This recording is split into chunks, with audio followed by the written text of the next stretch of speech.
Hello दोस्तों, मैं हूं वसीम अकरम और आप देख रहे हैं डिजिटल एडिट चैनल। जी हां दोस्तों, हम लोग बात कर रहे थे टीजीटी के बारे में और टीजीटी के जो पेपर फिज़िक्स था और मैथ था, उनके बारे में जो कंबाइंड पेपर था इसके बारे में हम बात कर रहे थे।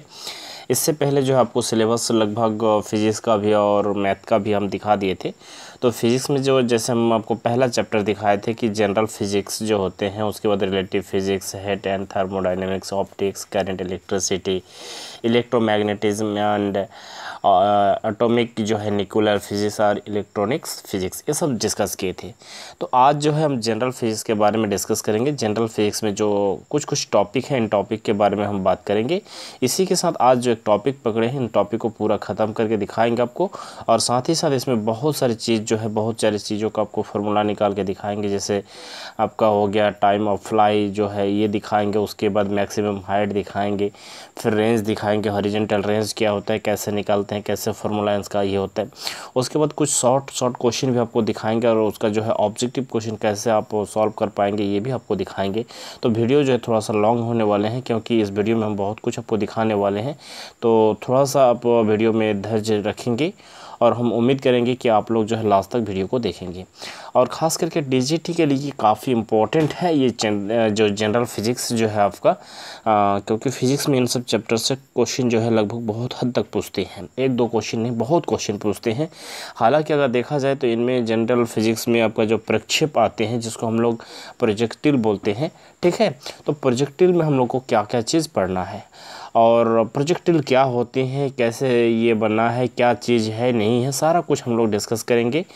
आई नो कि आपके किताब में क्या लिखे हैं या क्या ये इसको कहा जाता है वो अलग मैटर करते हैं, लेकिन हम लोग इसको प्रोजेक्टिल इंग्लिश में बोलते हैं। हालांकि इसका जो है प्रोजेक्टिल जो शब्द है ये अंग्रेजी का है, लेकिन इसमें हिंदी में भी इसी शब्दों को बहुत हद तक लिखते हैं।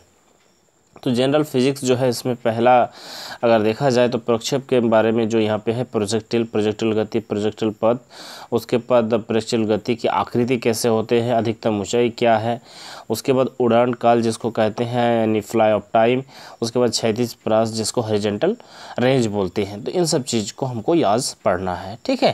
तो हम लोग इसको पढ़ेंगे। चलिए सबसे पहले हम यहाँ पे डेफिनेशन थोड़ा डेफिनेशन देख लेंगे और डेफिनेशन के साथ साथ जो है इनको फिर हम आगे समझेंगे कि चीज़ क्या है, ठीक है। प्रोजेक्टिल हम लोग किसको बोलेंगे, व्हाट इज़ प्रोजेक्टिल। तो प्रोजेक्टिल का यहाँ पे डेफिनेशन दे रहा है, यदि किसी वस्तु या पिंड, ठीक है, को क्षैतिज दिशा से, क्षैतिज दिशा मतलब हो गया जैसे ये आपका हॉरिजॉन्टल लाइन है, ठीक है, क्षैतिज दिशा में किसी कोण पर, कोण आपको थीटा दिया गया है, किसी कोण पर किसी वेग से, कोई भी वेग होगा प्रारंभिक वेग, किसी भी वेग से यहाँ से देखिए फेंका जाए और यह गुरुत्वाकर्षण के प्रभाव से गति करे। और ये गुरुत्वाकर्षण के प्रभाव से जो फेंका गया उसके वेग के कारण से जो गति करे वो नहीं, उसके गुरुत्वाकर्षण के कारण से जो गति होंगे उन गति के प्रभाव से गति करते हैं। तो इस पिंड को प्रक्षेप कहा जाता है। तो उस पिंड को ही हम लोग प्रक्षेप बोलेंगे यानी प्रोजेक्टिल बोलेंगे, ठीक है। तो हम उम्मीद करेंगे कि ये डेफिनेशन लगभग आपको कुछ हद तक समझ आ चुके हैं कि कोई भी अगर हॉरिजॉन्टल लाइन है और किसी भी थीटा के साथ किसी भी वेग से अगर कोई वस्तु को फेंका जाए और फेंकने के बाद गुरुत्वाकर्षण के कारण जो उसका गति होते हैं, तो उन वस्तु को हम लोग क्या बोलेंगे, प्रोजेक्टिल बोलेंगे यानी प्रक्षेप कहेंगे, ठीक है। तो ये आपका हो गया। जैसे यहाँ पे एक पिंड है, एक वस्तु है, यहाँ से हॉरिजॉन्टल लाइन के साथ किसी थीटा एंगल के साथ यहाँ पे फेंका गया है, तो उसके बाद यहाँ पे ये हुआ। हालांकि सिर्फ इसी को प्रोजेक्टिल बोलेंगे ऐसा नहीं है। जैसे मान के चले हम यहाँ से शुरू करें यार, यहाँ से ऊपर की ओर गेंद फेंके और गेंद फेंकने के बाद ऊपर गया जाते जाते एक जगह आएगा, ऐसा आपको वहाँ पे रुक जाएंगे, फिर रुकने के बाद फिर यहाँ से नीचे की ओर गिरता जाएगा, तो इसको भी आप प्रोजेक्टिल बोल सकते हैं। लेकिन हालांकि हमको जो अभी सिलेबस में हमको पढ़ना है वो हमारा इस तरह है, हॉरिजॉन्टल लाइन से ही हमको दिखाया गया है, इसलिए यहाँ पे इस जो डेफिनेशन है हॉरिजॉन्टल लाइन से हम इसको दिए हैं। हालांकि प्रोजेक्टिल अगर आप यूट्यूब में या तो और किसी बुक में पढ़ेंगे तो ये बहुत डीपली चैप्टर है, बहुत ये चैप्टर है। फिर भी थोड़ा सा हम यहाँ पे कोशिश किए हैं कि आपका जो टीजीटी सिलेबस में जहाँ तक पढ़ना पड़ेगा उसके बारे में हम यहाँ पे ये कर रहे हैं। प्रक्षेप द्वारा यानी प्रोजेक्टिल द्वारा तय की गई जो पथ है उस पथ को हम लोग क्या बोलेंगे, प्रक्षेप पथ बोलेंगे, यानी प्रोजेक्टिल हम उसको पथ बोलेंगे, ठीक। तो ये यहाँ से भी क्लियर हो गया। हम कुछ उदाहरण देख लेते हैं। जैसे वायुयान से छोड़ा गया बम, यानी वायु से कोई कई जहाज़ से या किसी से अगर बम छोड़ेगा, बम फेंकेगा नीचे की ओर, तो वो भी आपका प्रोजेक्टिल माना जाएगा। किसी बंदूक से चलाई गई गोली, किसी बंदूक से अगर गोली चलाई गई तो वो भी प्रोजेक्टिल माना जाएगा। खिलाड़ी द्वारा फेंका गया बल या भाला भी फेंका जाता है तो इसको भी हम लोग प्रोजेक्टिल ही बोलेंगे। उसके बाद यहाँ पे और डेफिनेशन देख लेते हैं उड़ान काल। इन सब चीज़ों को फिर हम आगे जाकर बहुत डीपली क्लियर करेंगे, आप लोग वीडियो में बने रहिएगा। उड़ान काल जैसा है टाइम ऑफ फ्लाई हम लोग इसको बोलते हैं। देखिए हम time of fly bar bar use इस्तेमाल करेंगे क्योंकि आगे चलकर जो है अंग्रेजी को ज़्यादातर इस्तेमाल किया जाएगा, ठीक है। तो इसीलिए हम थोड़ा सा भी हिंदी में आपको समझा दे रहे हैं, हालांकि हम हिंदी अंग्रेजी दोनों को कंबाइन करके ही आपको बताएंगे। तो यहाँ पर उड़ान काल जिसको हम लोग बोलते हैं, यानी फ्लाई को थोड़ा सा समझ लेते हैं यहाँ पे क्या है, फिर आगे पिक्चर में उसका फिर सारा कुछ देखेंगे। प्रक्षेप द्वारा, प्रक्षेप मतलब प्रोजेक्टिल द्वारा, यानी कोई वस्तु द्वारा, जो वस्तु हॉरिजॉन्टल लाइन में किसी थीटा के साथ फेंका गया है और वो अगर गुरुत्वाकर्षण के कारण अगर नीचे आ रहे हैं यानी उसमें गति पैदा होती है तो उसी को हम लोग प्रक्षेप बोलते हैं। तो प्रक्षेप द्वारा प्रक्षेप बिंदु से जहाँ से फेंका गया उस बिंदु से सतह तक पहुंचने में लिया गया जो कुल समय होंगे, यानी यहाँ तक पहुंचने में जो कुल समय होंगे उसी समय को हम लोग क्या बोलेंगे, फ्लाई बोलेंगे, टाइम ऑफ फ्लाई बोलेंगे, ठीक। यानी उड़ान काल इसको हम लोग बोलते हैं। अधिकतम ऊंचाई क्या है, अधिकतम ऊंचाई को मैक्सिमम हाइट बोलते हैं। प्रक्षेप द्वारा, प्रक्षेप मतलब जो ऐसे था आपका हॉरिजॉन्टल लाइन के साथ किसी थीटा एंगल के साथ जो फेंका गया और वस्तु अगर गुरुत्वाकर्षण के कारण उसमें गति पैदा होती है तो उसको हम प्रक्षेप बोलते हैं। तो प्रक्षेप द्वारा तय की गई अधिकतम ऊर्ध्वाधर, अधिकतम ऊर्ध्वाधर मतलब यहाँ से सबसे मैक्सिमम गया है, यानी ऊपर की ओर सबसे ज़्यादा जहाँ तक गए हैं उस अधिकतम ऊंचाई को हम लोग क्या बोलेंगे, अधिकतम ऊंचाई कहा जाता है। तो हम उम्मीद करेंगे कि डेफिनेशन से आपको बहुत कुछ समझ में आ गया होंगे। अब हम लोग आगे देखते हैं इसका क्या, ठीक है। और एक चीज़ का आपको डेफिनेशन हम यहाँ पे समझा देते हैं। डेफिनेशन यहाँ पे है जो क्षैतिज परास हम लोग किसको बोलेंगे, क्षैतिज परास को हॉरिजॉन्टल रेंज बोलते हैं। यहाँ पे भी हम डेफिनेशन दिए हैं, देख सकते हैं आप। किसी प्रक्षेपण बिंदु तथा क्षैतिज समतल पर वह बिंदु जहाँ प्रक्षेप टकराता है, यानी यहाँ अगर आपका क्षैतिज रेखा है और यहाँ से अगर कोई प्रक्षेप है और ये जाकर जहाँ तक आप टकराते हैं, यानी जहाँ से शुरू हुआ और जहाँ पे टकराए, इस अधिकतम दूरी को या इस दूरी को ही हम लोग क्या बोलते हैं, क्षैतिज परास कहते हैं, ठीक। आपको समझ में आ गया होगा। अब ये डेफिनेशन था, अब हम लोग चीज़ को समझते हैं। प्रोजेक्टिल मोशन क्या है, जिसको हम लोग प्रक्षेप बोलते हैं, तब हम लोग अंग्रेजी में ही ज़्यादातर इस्तेमाल करेंगे इसको। प्रोजेक्टिल मोशन क्या है, प्रोजेक्टिल मोशन को अगर दूसरी भाषा में हम बोले कि मोशन अंडर ग्रेविटी, यानी गुरुत्वाकर्षण के कारण मोशन, तो ये गलत नहीं होगा, ठीक है। ये चीज़ आप समझ जाइए। तो प्रोजेक्टिल मोशन को अगर नहीं समझ में आता है तो आप इस डेफिनेशन से या इस नाम से भी आप समझ सकते हैं कि मोशन अंडर ग्रेविटी, यानी गुरुत्वाकर्षण के कारण जो मोशन उत्पन्न होते हैं उसी को हम लोग प्रोजेक्टिल मोशन कहते हैं या प्रक्षेप कहते हैं या प्रक्षेप गति कहते हैं हिंदी में। इतने दिन तक हम लोग जो भी जानते हैं कि गति जो होते हैं सरल रेखा में गति होते हैं, सिर्फ उसमें गति एक ही तरफ होते, एक ही दिशा में होते हैं। लेकिन अंडर जो ग्रेविटी है, यानी motion under gravity, motion in plane होगा। प्लेन मतलब जैसे ये मेरा आपका कॉपी दिख रहा है, यहाँ पे ऐसे भी एक है, ऐसे भी एक है, तो ये आपका प्लेन हो गया। तो प्लेन जो होता है 2D होता है, तो यहाँ का जो हम प्रोजेक्शन मोशन जो देखेंगे ये 2D होगा। 2D मतलब दोनों दिशा में ये गति करेंगे। अब बोलिएगा कैसा बात है सर, कभी भी कोई वस्तु एक ही दिशा में गति करता है तो दो भी दिशा में कैसे गति करेगा।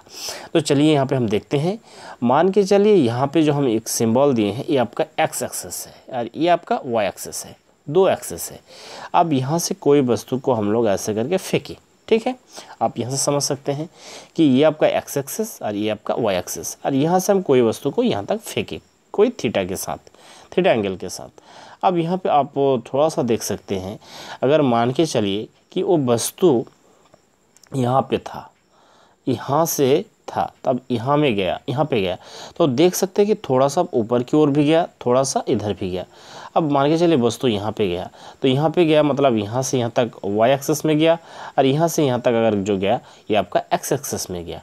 अगर मान के चलिए आपको हम थोड़ा सा और हाइट करके दिखाते हैं, ये आपका हॉरिजॉन्टल लाइन है या एक्स एक्सेस है, और अगर कोई वस्तु यहाँ ऐसे गया, ठीक है।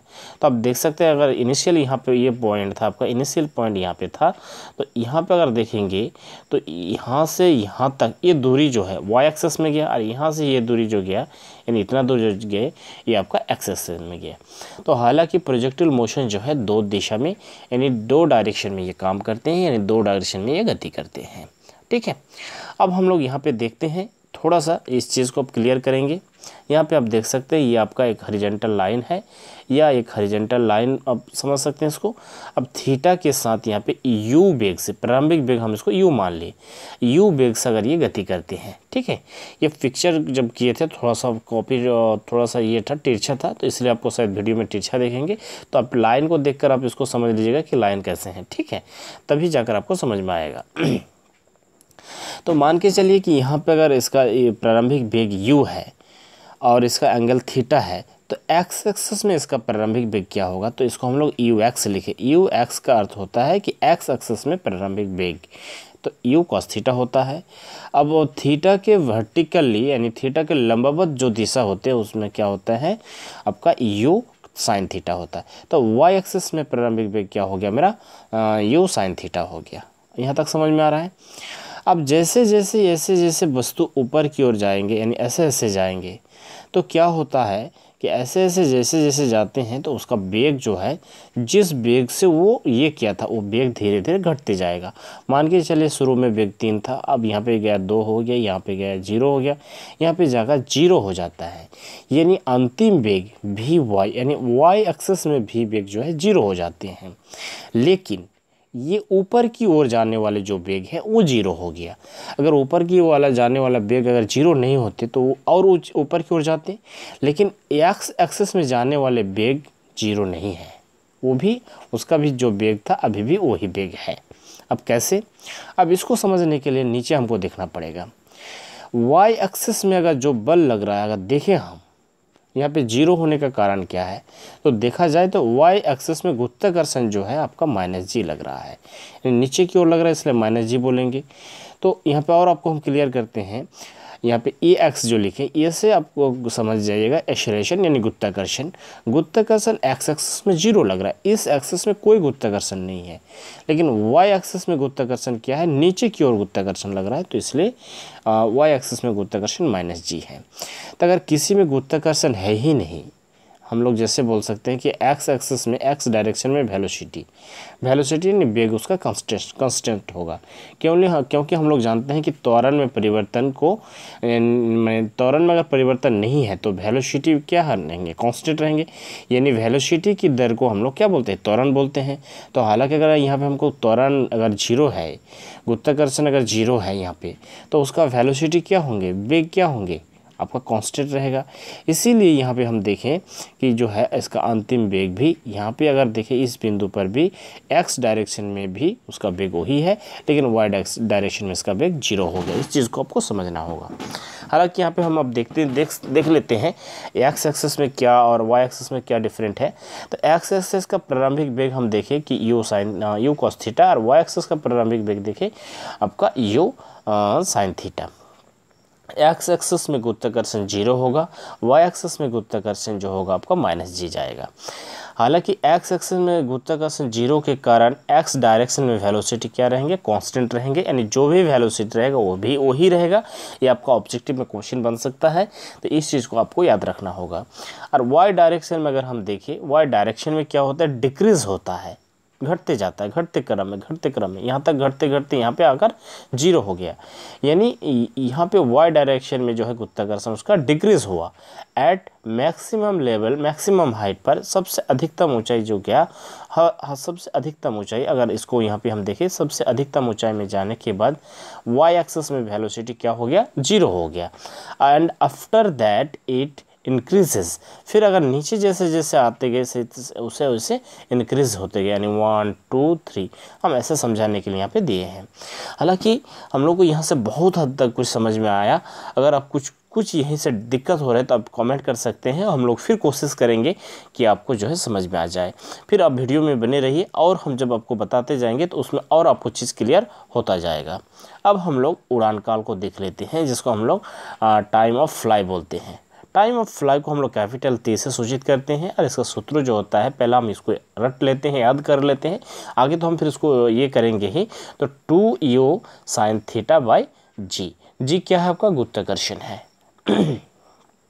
ठीक, अब यहाँ पे देख लेते हैं हम लोग जानते हैं कि कोई एक वस्तु जो है, हम लोग ये बिंदु से उसको, यानी ये इनिशियल पॉइंट है और ये इनिशियल पॉइंट है, थीटा एंगल के साथ यू वेग से हम लोग उसको फेंकते हैं। तो उसका जो है इनिशियल वेग वाई एक्सेस, मैंने वाई एक्सेस में, तो यू वाई यहाँ पे लिख सकते हैं। तो वाई एक्सेस में इनिशियल वेग क्या होगा, u sine theta. X axis में उसका इनिशियल वेग क्या होगा, एक्स यू कॉस थीटा। ठीक, यहाँ तक हम लोग को समझ में आ रहा है। तो अब यहाँ पे हम लोग देखें मोशन कंसीडर कर रहे हैं इन वाई डायरेक्शन में। वाई डायरेक्शन में हम लोग मोशन को कंसीडर कर रहे हैं बिंदु ए से बी तक। ठीक है, इस चीज़ को समझ जाइएगा। हम लोग एक्स डायरेक्शन में नहीं, वाई डायरेक्शन में जो मोशन हो रहा है उसको हम लोग कंसीडर कर रहे हैं। तो हम लोग वाई डायरेक्शन में उसका इनिशियल वेग को लिखिए और वाई डायरेक्शन में उसका गुरुत्वाकर्षण भी लिखिए। गुरुत्वाकर्षण मेरा क्या है, -g है, क्योंकि g हमेशा हमको नीचे की ओर खींचते जा रहा है, इसलिए इसका जो गुरुत्वाकर्षण होगा वो आपका माइनस में जाएगा। अब इसका जो है बी बिंदु, इसका लास्ट बिंदु कर रहे हैं हम, क्योंकि हम लोग यहाँ पे ए से बी तक लिए हैं, तो वहाँ पे मैक्सिमम ऊंचाई जाने पर उसका अंतिम वेग क्या हो जाता है, भी हो जाता है। अब हम यहाँ पे क्या करें, थोड़ा सा इसको छोटा करके आपको समझा रहे हैं, और छोटा करना पड़ेगा तब हम जो है फिगर को और फार्मूला को दोनों को एक साथ दिखा पाएंगे। ए से बी तक जाने में जो समय लगा उसको हम टी मान लें, स्मॉल टी, इसलिए हमको टाइम बराबर क्या लिखे, टी। अब हम लोग 9th में 8th में 10th में ये फार्मूला पढ़े हैं, वी नो दैट करके हम लिखे हैं कि वेलोसिटी बराबर, यानी अंतिम वेग बराबर अब प्रारंभिक वेग प्लस जो है आपका त्वरण इनटू समय होते हैं। तो प्रारंभिक अंतिम वेग क्या है आपको 0, क्योंकि यहाँ पे अधिकतम ऊंचाई जाते जाते वस्तु रुक जाते हैं गुरुत्वाकर्षण के कारण। तो यहाँ पे मैक्सिमम ऊंचाई पर वो उसका जो है अंतिम वेग 0 हो गया, तो हम v का मान 0 रख दिए। इनिशियल उसका वेग यानी प्रारंभिक वेग जो है यू साइन थीटा है, किस डायरेक्शन में, इसको आपको याद रखना होगा हमेशा इस चीज़ को। वाई डायरेक्शन में अंतिम वेग बी बिंदु पर 0 है, लेकिन एक्स डायरेक्शन में उसका कांस्टेंट रहेगा, जो शुरुआत में था वही रहेगा। फिर और एक बार आपको समझा रहे हैं हम, देखिए इस बी एक्सिस बी पॉइंट पर एक्स डायरेक्शन में, अगर एक्स दिशा में आप वेलोसिटी की बात करेंगे तो यहाँ पे जो भी वेलोसिटी था वही वेलोसिटी है, लेकिन वाई डायरेक्शन में यहाँ पे जो वेलोसिटी था वो धीरे धीरे घट के बी बिंदु पर 0 हुआ। ठीक है, अब थोड़ा सा आपको क्लियर हो जाएगा। देखिए यहाँ पे आप सारा चीज़ को मान रखिए, यू का मान जो है यू साइन थीटा रखे, उसका प्रारंभिक वेग जो था वाई डायरेक्शन में, वाई दिशा में जिसको बोल सकते हैं, और -g बराबर क्या होगा, g आपका त्वरण का मान g रख दिया और समय जो है t था। अब gt को हम लोग किधर लाए, इधर लाए, तो माइनस से प्लस हो गया।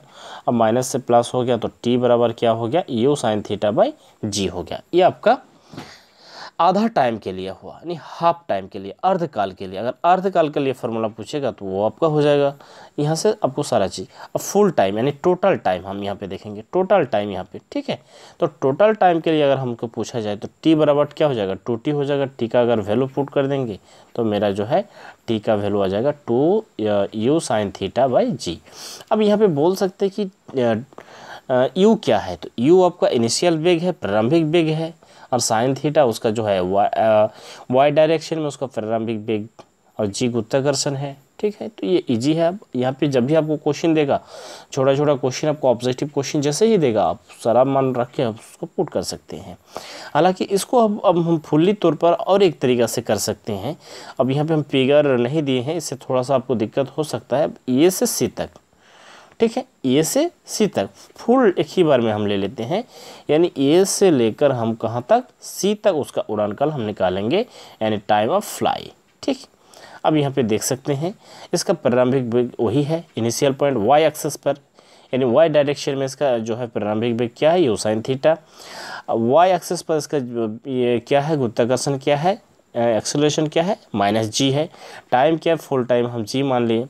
अब y डायरेक्शन में क्या है, मेरा डिस्टेंस क्या है y डायरेक्शन में, यानी y डायरेक्शन में दूरी क्या है, 0 है। अब कैसे बोलिएगा, देखिए अब बोलिएगा कि ये तो दूरी है, लेकिन ये जो दूरी है आपका x एक्सेस में है।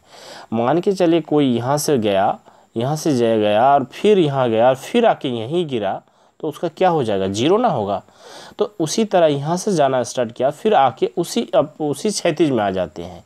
यानी इस जगह में अगर y का वैल्यू जीरो है तो इस जगह में भी y का वैल्यू जीरो होगा। इसीलिए y डायरेक्शन में दूरी क्या है, डिस्टेंस क्या है, जीरो है। लेकिन x डायरेक्शन में कुछ दूरी आपको मिलेगा, ठीक है, 5 मीटर हो सकता है, 2 मीटर, जो भी होगा। यहाँ से ये दूरी जो है आपका x डायरेक्शन में है, लेकिन y डायरेक्शन में दूरी जीरो हो गया। क्यों? क्योंकि यहाँ से जाना स्टार्ट किया, फिर घूम के वहीं आया, ठीक। यहाँ पे x का जो ये एक कर्नर है, इस कर्नर में y का वैल्यू अगर जीरो है तो यहाँ पे भी y का वैल्यू जीरो रहेंगे। तो इसलिए हम लोग यहाँ पे जो है y डायरेक्शन में डिस्टेंस को क्या दिखाए, जीरो दिखाए। अब हम ये सूत्र जानते हैं बचपन से, एस बराबर क्या होता है, दूरी बराबर क्या होता है, UT plus half of eighty square.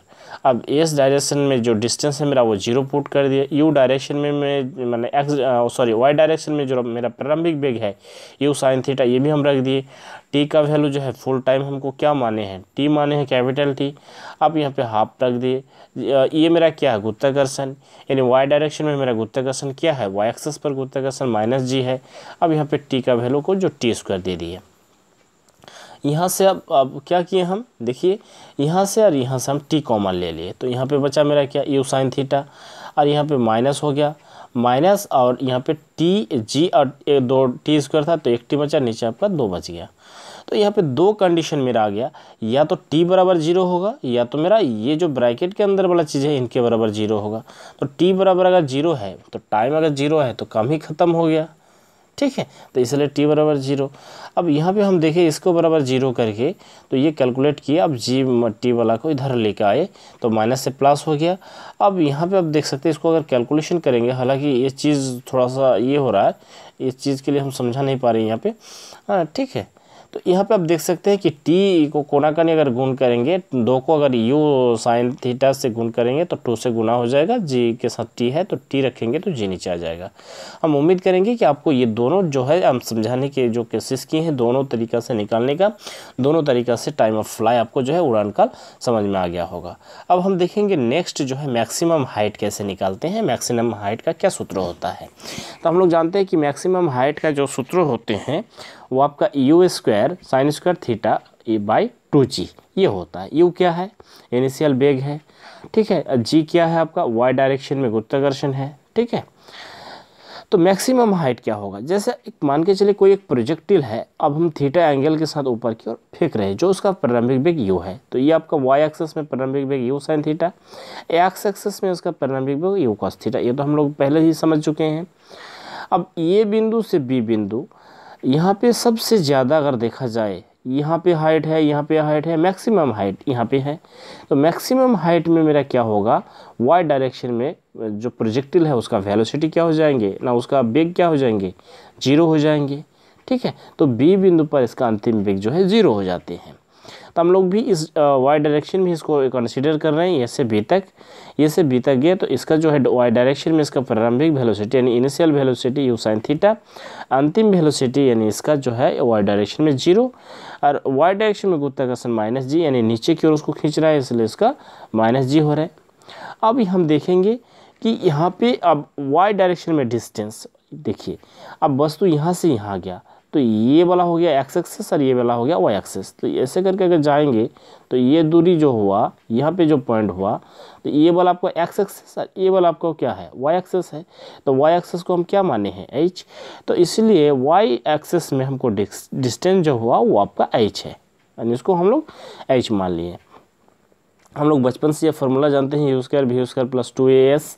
इसमें हम लोग जो अंतिम वेलोसिटी है, यहाँ पे अंतिम वेलोसिटी जीरो, तो इसका वैल्यू जीरो पुट कर दिए। प्रारंभिक वेलोसिटी यू स्क्वायर है तो यू स्क्वायर में यू साइन थीटा का होल स्क्वायर कर दिए प्लस 2, ये मतलब मेरा गुरुत्वाकर्षण है, यानी वाई डायरेक्शन में मेरा क्या है, वेलोसिटी है, तो वेलोसिटी माइनस जी। अब डिस्टेंस जो है एस मेरा दूरी है वाई डायरेक्शन में एच, इसको हम रख दिए, ठीक है। इनको जब हम फार्मूला से तोड़ते गए तो स्क्वायर साइन स्क्वायर हो गया, यू स्क्वायर साइन स्क्वायर, और यहाँ पे माइनस हो गया, माइनस को इस साइड लाए तो प्लस हो गया। अब यहाँ पे हम एच को रखेंगे और बाकी हमारा क्या होगा, 2 और जी नीचे मेरा आ जाएगा, तो you square into sine square theta by 2 जी, ये आपका किसका हो गया मैक्सिमम हाइट का हो गया। तो इससे भी आपको समझ में आ गया कि मैक्सिमम हाइट कैसे निकालेंगे। अब बच रहा मेरा रेंज का हम देख लेते हैं। अब हॉरिजॉन्टल रेंज जो है मेरा, इसको हम देख लेंगे, उसके बाद हम कुछ क्वेश्चन बनाएंगे एक दो गो। अगर आप ये रख पाएंगे तो हम लोग यहाँ से क्या करेंगे, आपका जो है वेक्टर फॉर्म में भी हम लोग कुछ सॉल्व बना के दिखाएंगे और कैसे ऑब्जेक्टिव क्वेश्चन आपको एग्जाम में पूछेगा तो आपको ये देखना पड़ेगा। ठीक है, तो चलिए हम लोग हॉरिजॉन्टल लाइन से हम देख लेते हैं। हॉरिजॉन्टल लाइन रेंज को जो है आपको आर मानते हैं। इसका फार्मूला होता है U square sine square sine 2 theta.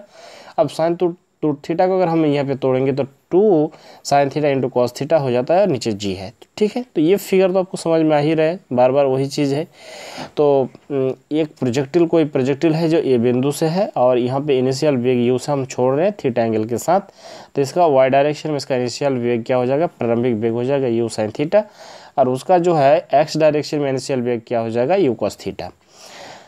ठीक है, यहाँ तक समझ में आ रहा है। अब हमको रेंज जो है क्षैतिज हॉरिजॉन्टल रेंज जो होगा वो आपका एक्स डायरेक्शन में जाना होगा। तो हम लोग एक्स डायरेक्शन में कंसीडर करेंगे मोशन को। तो गति को हम लोग एक्स डायरेक्शन में देख रहे हैं और ए से सी तक देख रहे हैं, ए से सी तक। ठीक है, तो अगर बी जाएंगे तो हमारा क्या हो जाएगा, वाई डायरेक्शन हो जाएगा, लेकिन हमको जाना है एक्स डायरेक्शन में, क्योंकि हॉरिजॉन्टल रेंज जो है हॉरिजॉन्टल तभी होगा जब यहाँ से हम लोग एक्स एक्सेस जाएंगे, या तो एक्स एक्सेस को ही हम लोग हॉरिजॉन्टल लाइन बोलते हैं, ऐसे भी आप बोल सकते हैं।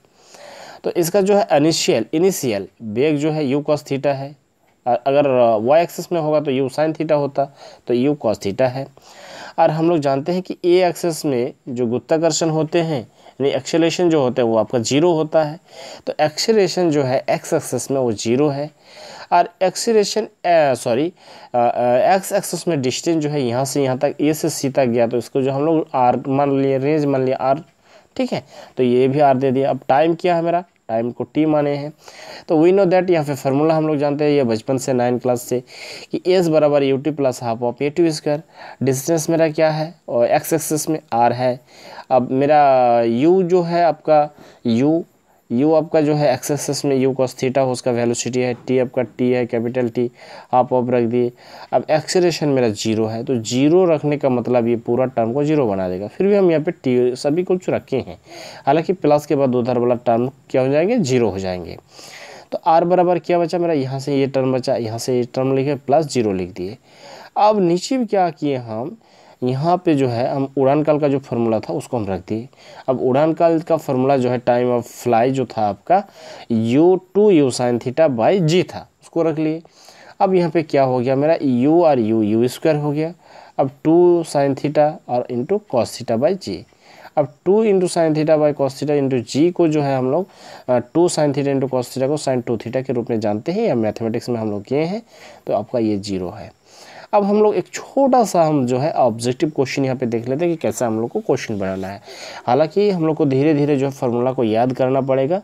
3 आपको फार्मूला यहाँ पे समझाने, तीनों फार्मूला को रटना पड़ेगा। 2-4 बार देखेंगे तो इजीली आपको समझ में आ जाएगा या याद हो जाएगा। ए बल is a throw with 5 metre per second at angle of the projection 37 degree. 37 degree जो है एंगल के साथ 5 मीटर वेग से जो है थ्रो किया जाता है एक बल को। ठीक है, एक प्रोजेक्ट का यानी प्रक्षेप को। तो उसका फ्लाई ऑफ टाइम निकलना है, मैक्सिमम हाइट निकालना है और रेंज निकालना है। ऐसे ही हम शॉर्टकट में इसको लिख दिए हैं। और जी जो है ग्रेविटी का मान दिया गया है 10 मीटर पर सेकेंड स्क्वायर। हालांकि 9.8 होता है, तो मैथ को आसान तरीक़ा से बनाने के लिए हम लोग मिले इसको 10 मान लेते हैं। किताब में 10 भी दे देता है, आंसर बहुत सारे सवाल में भी इसको 10 ही दिया जाता है। तो हम लोग इसको ऑब्जेक्टिव क्वेश्चन में बनाने के लिए, फटाक से बनाने के लिए तुरंत एकदम इसको ये किए हैं, कोई यहाँ पे हचपच नहीं किया, थोड़ा बहुत नहीं लिखे हैं। 2 हो गया। और इनिशियल क्या है, प्रारंभिक वेग मेरा 5 दिया गया था, तो यहाँ पे 5 लिख दिए। अब साइन 37 डिग्री और नीचे है 10, तो मेरा 5 और 5 10 और ये 10 कट गया, यहाँ पे देख सकते हैं। अब बच्चा मेरा साइन 37 डिग्री। अब इसको कैसे करेंगे, तो ये 2 आपका फेमस एंगल है। इस एंगल को हम आपको बताए हैं 37 डिग्री और यहाँ पे 53 डिग्री। अगर इसको हम राइट एंगल के हिसाब से इसको बना लेंगे तो ये आपका 3 जाएगा, यानी लंब उसका 3 हो जाएगा, आधार 4 होगा, कर्ण इसका 5 होता है 37 डिग्री में।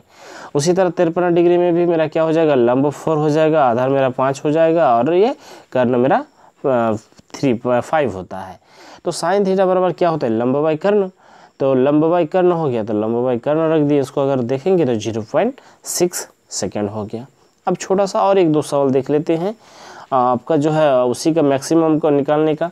तो मैक्सिमम जो है मेरा 5 हो गया, इनिशियल ना उसका प्रारंभिक वेग जो था, तो 5 का स्क्वायर हो गया, साइन स्क्वायर थीटा है तो साइन 37 डिग्री का स्क्वायर हो गया, 2 इंटू जी का वैल्यू 10, तो 5 का स्क्वायर करेंगे तो 25, नीचे मेरा क्या हो गया 5 2 10 हो गया।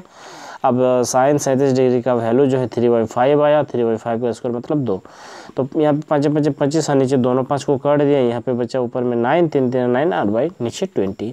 तो इजी तरीका से अगर आपके पास ऑप्शन रहेगा ऑब्जेक्टिव क्वेश्चन तो आप इसी तरीका से इजीली तरीका से आप बना सकते हैं, और इसको प्रैक्टिस करते रहना चाहिए आपको, ठीक है। और रेंज को देखते लेते हैं, रेंज को निकाल लेते हैं। यू स्क्वायर जो है यू स्क्वायर बराबर फार्मूला होता है ना, आर बराबर फार्मूला होता है U square into sine 2 theta by G, या तो आप इसको तोड़ के ये ऐसे भी लिख सकते हैं sign theta into cos theta के फॉर्म में। अब यू का वैल्यू 5 है, 5 का स्क्वायर तो 5 इंटू 5, 2 हो गया, साइन थीटा का वैल्यू 3/4 5, और कॉस थीटा बराबर क्या होता है आधार बाई कर्न, आधार 4 था 4/5 हो गया। उसको अब काट के मेरा यहाँ पे 5/12/5 मीटर हो गया, ठीक है। तो आई होप हम आशा करेंगे कि ये वीडियो आपको बहुत हद तक पसंद आए होंगे, और अगर इसी तरह और आपको जो है इसी चैप्टर के आगे अगर वीडियो चाहते हैं कि इसी चैप्टर को और थोड़ा सा क्लियर करें या और कुछ हम यहाँ पे मैथ बनाएं, अगर वेक्टर फॉर्म में भी आप इसको चाहते हैं तो आप कमेंट कर बता सकते हैं, या तो इसके बाद अगर जो भी टॉपिक आएंगे उस टॉपिक को फिर हम टच करने की कोशिश करेंगे। इस वीडियो में यहीं तक, फिर मिलेंगे नेक्स्ट वीडियो में। Thank you.